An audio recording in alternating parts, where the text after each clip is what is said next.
महाल-पाटणे तालुका देवळा येथील ग्रामपंचायतीच्या कारभारात आर्थिक अनियमितता झाल्याचा ठपका ठेवत तत्कालीन ग्रामपंचायत अधिकारी अमोल खैरनार यांच्यावर निलंबनाची कारवाई करण्यात आली आहे.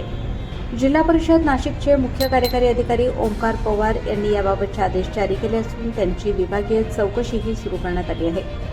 महाल-पाटणे तालुका देवळा येथील ग्रामपंचायतीतील कथित गैरकारभाराबाबत तत्कालीन ग्रामपंचायत सदस्य तथा शिवसेनेचे योगेश अहिरे यांनी अनेक वेळा पंचायत समिती कार्यालयाबाहेर उपोषण आंदोलन करून सखोल चौकशी व संबंधितांवर कठोर कारवाईची मागणी केली होती.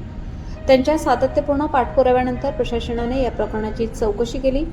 चौकशी अहवाल सादर झाल्यानंतर ग्रामपंचायतीच्या कामकाजात अनियमितता आढळल्याच्या पार्श्वभूमीवर मुख्य कार्यकारी अधिकारी यांनी अमोल खैरनार यांच्यावर निलंबनाची कारवाई केली आहे. तसेच या प्रकरणाची सखोल सत्यता पडताळण्यासाठी त्यांच्याविरुद्ध विभागीय चौकशी सुरू करण्याचेही आदेश देण्यात आले आहेत. या कारवाईमुळे देवळा तालुक्यात मोठी खळबळ उडाली आहे.